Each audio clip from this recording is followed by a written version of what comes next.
Good afternoon students. Hindi की कक्षा में आप सभी का स्वागत है। हम लोग गद्य खंड का अंतिम पाठ हम और हमारा आदर्श, जो हमारे पूर्व राष्ट्रपति डॉक्टर एपीजे अब्दुल कलाम द्वारा लिखा गया है, उसको पढ़ रहे हैं। कल हम लोगों ने उनका साहित्यिक परिचय एवं उनकी कृतियां पढ़ी। आज हम लोग पाठ को पढ़ेंगे, इसके बाद पाठ का सारांश, तत्पश्चात पाठ पर आधारित प्रश्न और उनके उत्तर। चलिए हम सीधे पाठ पर आते हैं।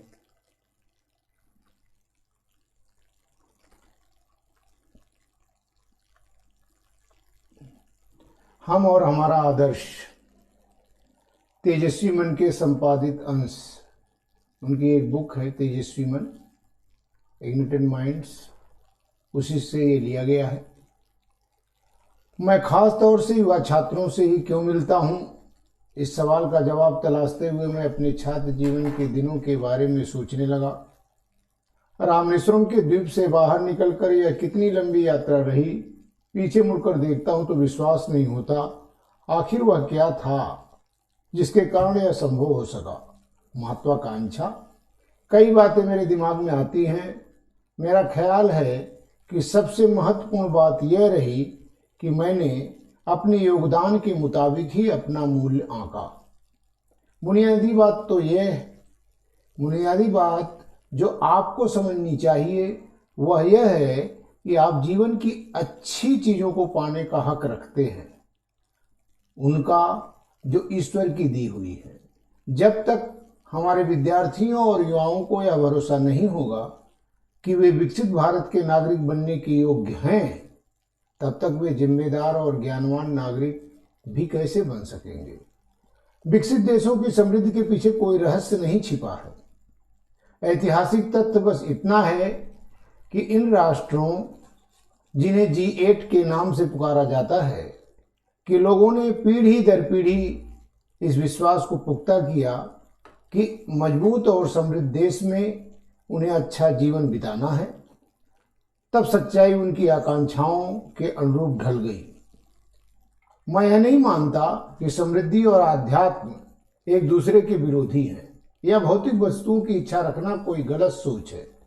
उदाहरण के तौर पर मैं खुद न्यूनतम वस्तुओं का भोग करते हुए जीवन बिता रहा हूं, लेकिन मैं सर्वत्र समृद्धि की कद्र करता हूं, क्योंकि समृद्धि अपने साथ सुरक्षा तथा विश्वास लाती है, जो अंततः हमारी आजादी को बनाए रखने में सहायक है।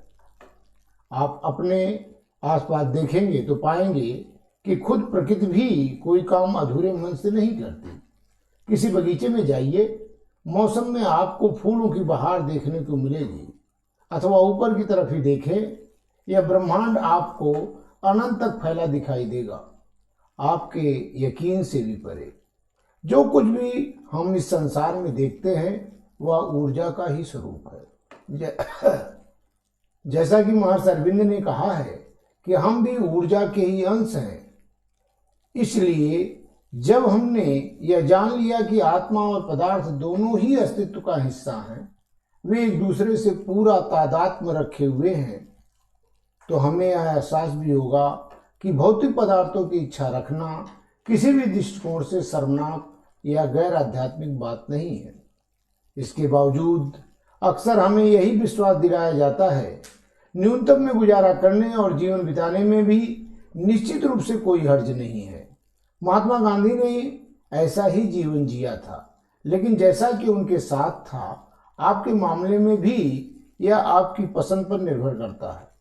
आपकी ऐसी जीवन शैली इसलिए है क्योंकि इससे वे तमाम जरूरतें पूरी होती हैं जो आपके भीतर की गहराइयों से उपजी होती हैं। लेकिन त्याग की प्रतिमूर्ति बनना और जोर जबरदस्ती से चुनना, सहने का गुण गान करना अलग अलग बातें हैं। हमारी युवा शक्ति से संपर्क कायम करने के मेरे फैसले का आधार भी यही रहा है। उनके सपनों को जानना और उन्हें बताना कि अच्छे, भरे पूरे और सुख सुविधाओं से पूर्ण जीवन के सपने देखना तथा फिर उस स्वर्णिम युग के लिए काम करना सही है। आप जो कुछ भी करें वह आपके हृदय से किया गया हो, अपनी आत्मा की अभिव्यक्ति दें और इस तरह आप अपने आसपास प्यार तथा खुशियों का प्रसार कर सकेंगे। Thank you. अब हम लोग इस पाठ पर जो पाठ का सारांश है उसको पढ़ेंगे। प्रस्तुत निबंध हम और हमारा आदर्श अबुल पाकिर जैनुलाब्दीन अब्दुल कलाम द्वारा लिखित है। इस निबंध में वे राष्ट्र को समृद्ध बनाने का दायित्व नागरिकों को देते हुए कहते हैं कि जब तक वे स्वयं सुख सुविधाओं से संपूर्ण समृद्ध राष्ट्र में जीने की इच्छा नहीं रखेंगे तब तक राष्ट्र का विकास असंभव है। नागरिकों में समृद्ध राष्ट्र की इच्छा होना।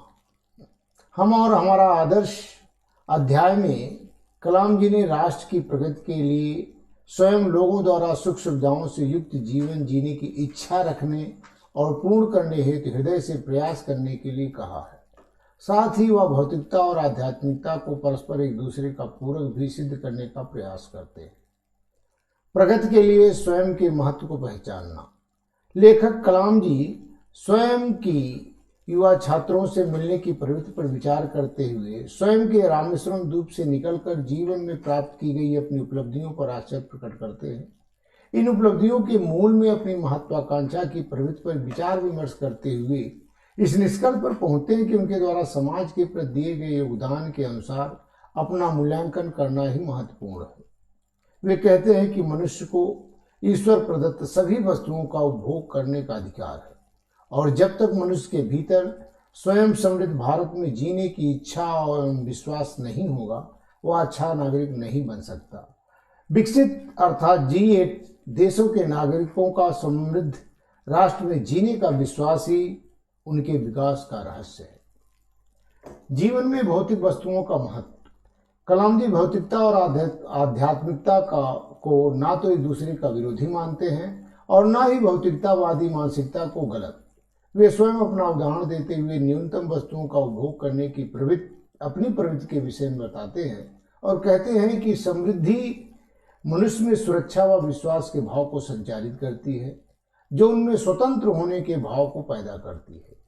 कलाम जी ब्रह्मांड का व बगीचे में खिले फूलों का उदाहरण देते हुए प्रकृति द्वारा प्रत्येक कार्य को पूर्णता से करने के गुण को उद्घाटित करते हैं। वे महर्षि अरविंद द्वारा प्रत्येक वस्तु का ऊर्जा का अंश मानने का उदाहरण देते हुए कहते हैं कि आत्मा व पदार्थ सभी का अस्तित्व है, दोनों परस्पर जुड़े हुए हैं अतः भौतिकता कोई बुरी चीज नहीं है। स्वेच्छापूर्ण कार्य ही आनंद का साधन। कलाम जी कहते हैं कि भौतिकता को सदैव निम्न स्तरीय माना गया है और न्यूनतम में जीवन व्यतीत करने को श्रेयस्कर कहा जाता है। वे कहते हैं कि स्वयं गांधी जी ने ऐसा जीवन व्यतीत किया क्योंकि उनकी इच्छा थी। मनुष्य को सदैव अपने भीतर से उपजी इच्छाओं के अनुरूप जीवन शैली को अपनाना चाहिए।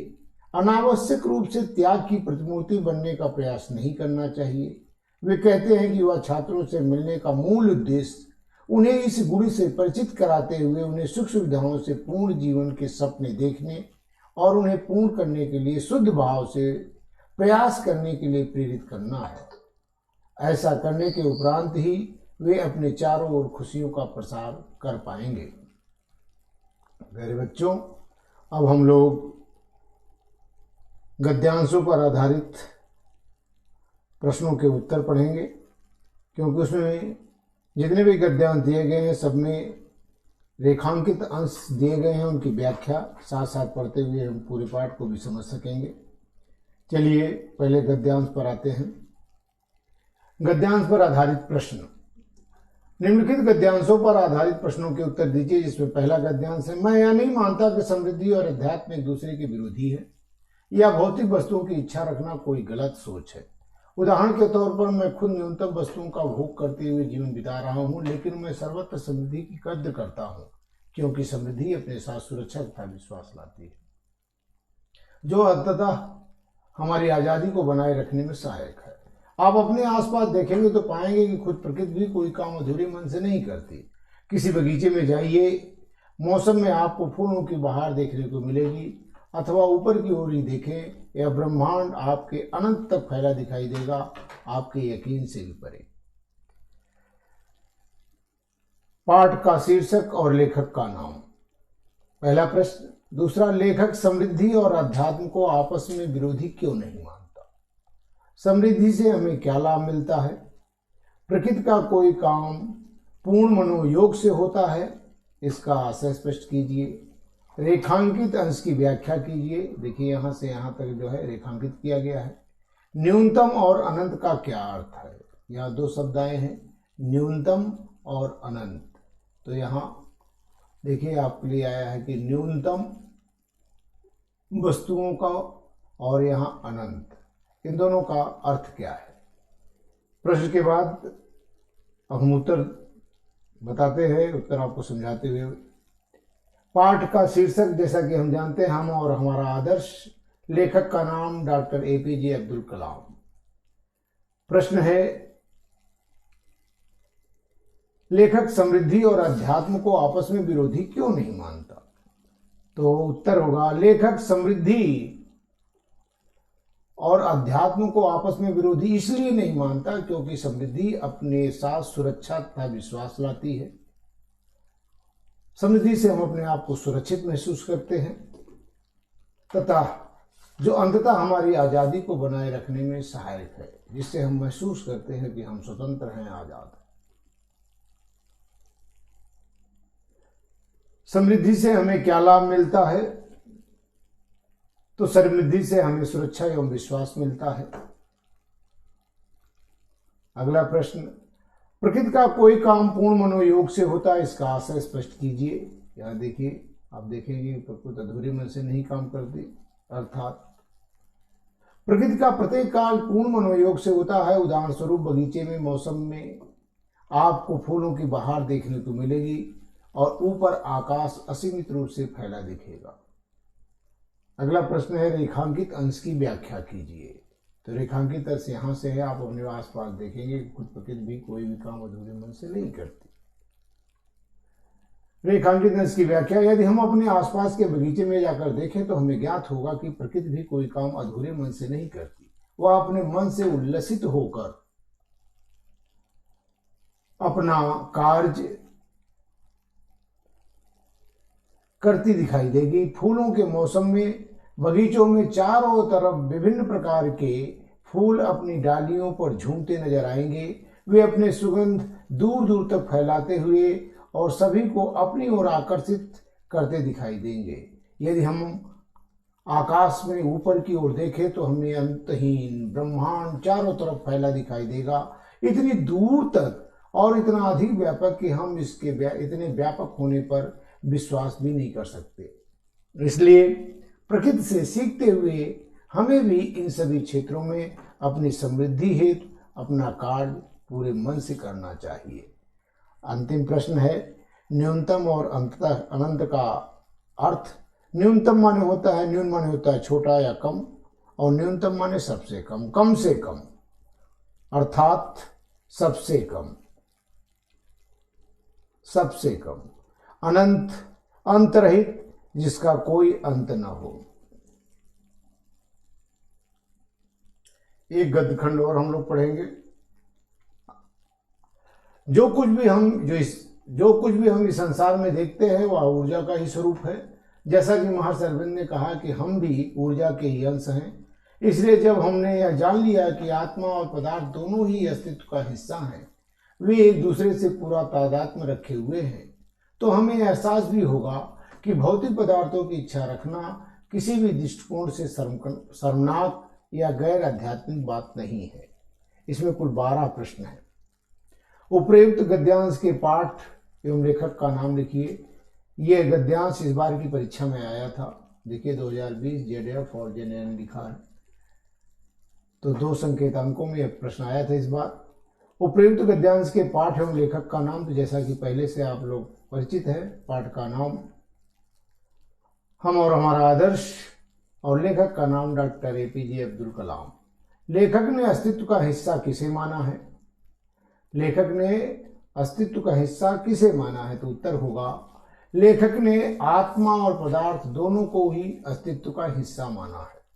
अगला प्रश्न, प्रस्तुत गद्यांश का क्या प्रसंग है? इसमें लेखक अपनी क्या बात व्यक्त करना चाहता है, किस पर अपना विचार व्यक्त करना चाहता है? तो प्रस्तुत गद्यांश में लेखक ऊर्जा के स्वरूप एवं ऊर्जा के अंश के बारे में महर्षि अरविंद के मत को व्यक्त किया है कि हम सभी ऊर्जा के स्वरूप है और ऊर्जा के अंश है, ऊर्जा के द्वारा ही पूरा संसार संचालित है। अगला प्रश्न, प्रस्तुत गद्यांश लेखक के किस संपादित पुस्तक का अंश है?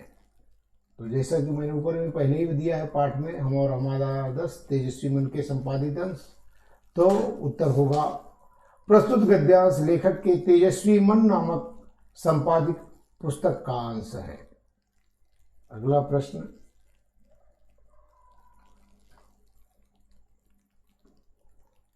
जो कुछ गद्यांश के रेखांकित अंश की व्याख्या कीजिए। तो देखिए, दो रेखांकित है, एक ऊपर में जो कुछ हम संसार में देखते ऊर्जा स्वरूप है, दूसरा भौतिक पदार्थों की इच्छा रखना किसी भी दृष्टिकोण से शर्मनाक या गैर आध्यात्मिक नहीं है। तो दो अंश जो रेखांकित किए गए हैं, तो उनकी व्याख्या दोनों की अलग अलग। पहली व्याख्या होगी, कलाम जी कहते हैं कि संसार में हम जो कुछ भी देख रहे हैं वह ऊर्जा का ही स्वरूप है, ऊर्जा का ही रूप है। महर्षि अरविंद ने भी बताया है कि हम सभी ऊर्जा के अंश हैं और पूरा जगत ऊर्जा से संचालित है। बिना ऊर्जा की प्राणियों का जीवित रहना, बिना ऊर्जा के प्राणियों का जीवित रहना संभव नहीं है। दूसरा, आत्मा और पदार्थ दोनों ही अस्तित्व का हिस्सा हैं, अतः भौतिक वस्तुओं को पाने की लालसा किसी भी तरह से अध्यात्म से परे नहीं है। अगला प्रश्न, जो कुछ भी हम संसार में देखते हैं वह किसका स्वरूप है? तो जो कुछ भी हम संसार में देखते हैं वह ऊर्जा का स्वरूप है। महर्षि अरविंद ने अस्तित्व का हिस्सा किसको माना है? तो महर्षि अरविंद ने आत्मा और पदार्थ दोनों को अस्तित्व का हिस्सा माना है। गद्यांश के आधार पर तादात्म्य का आशय स्पष्ट कीजिए। तादात्म्य, तादात्म्य का अर्थ है अभेद या एकाकार। जब दो वस्तुएं एक हो जाए, एकाकार हो जाए, उसे कहते हैं तादात्म्य करना। यहां लेखक के अनुसार तादात्म्य का आशय है कि आत्मा और पदार्थ दोनों अभेद हैं और दोनों एक दूसरे के साथ सामंजस्य बनाए हुए हैं। गद्यांश के आधार पर हो गया, कैसी इच्छा रखना शर्मनाक या आध्यात्मिक बात नहीं है? तो भौतिक पदार्थों की इच्छा रखना किसी भी दृष्टिकोण से शर्मनाक या गैर आध्यात्मिक बात नहीं है। महर्षि अरविंद ने क्या कहा? तो महर्षि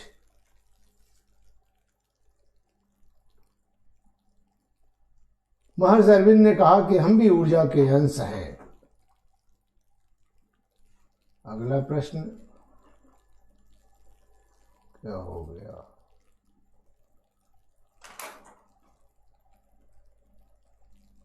अच्छा, ये नीचे है, नीचे हाँ।